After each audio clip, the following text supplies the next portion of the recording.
Hello বন্ধুরা, তো দেখো চলে এসেছি একটা রেসিপি নিয়ে। আজ রান্না করলাম কাঁচকলার কোপ্তা কারি। তো আমি দেখো কিভাবে কাঁচকলার কোপ্তা কারি করি। তো এই যে দেখো কাঁচকলা আর আলু একসঙ্গে ছিলে নিয়েছি, তারপরে একটু প্রেসারে ছিটিয়ে নিলাম। তো এই যে এখন কাঁটা চামচ দিয়ে একটু ম্যাশ করে নিচ্ছি।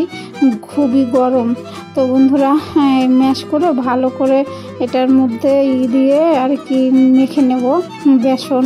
আর এখানে দেখো আমি একটা বানাচ্ছি মশলা, ধনে জিরে আর শুকনো লঙ্কা। তো ওটা করে নিলাম, শিলনোড়ায় ম্যাশ করে নেব। তো এই দেখো এখানে যে হাত দিয়ে ম্যাশ করে নিয়েছি, চামচে আর হয়নি। তো লবণ দিলাম, একটু হলুদ দিলাম আর বেসন দেবো। আর ওই গুঁড়ো মশলাটা ম্যাশ করে নিয়েছি শিলনোড়ায়, তো দিয়ে ভালো করে মেখে গোল গোল কোপ্তা আকারে গড়ে নেব।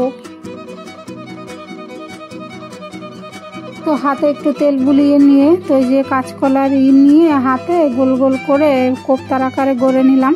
তো এখন তেলে ভেজে নেব। তো এই যে দেখো কড়াইতে তেল দিয়ে দিলাম। তো এখন কোপ্তাগুলো ভেজে নেব, সরষের তেলই দিলাম।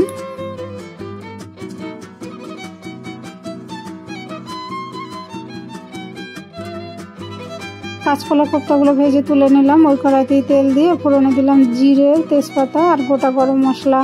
তো এখন দিয়ে দেবো আদা, কাঁচা লঙ্কা বাটা আর জিরে গুঁড়ো, ধনে গুঁড়ো জলে গুলিয়ে দিলাম। টমেটো দিয়ে দিলাম, লবণ, একটু চিনি, হলুদ দিয়ে ভালো করে কষিয়ে নিয়ে তারপরে দেবো একটু চার মগজ বাটা। তো যতক্ষণ তেল না ছাড়ে ততক্ষণ মশলাটা কষাতেই হবে। তারপরে আমি দিয়ে দেবো ভালো করে কষিয়ে নিয়ে গরম জল। তো এই যে গরম জল দিয়ে দিলাম এখন। তো তরকারিটা ফুটবে, তারপরে কাঁচকলার কোপ্তাগুলো ছেড়ে দেবো।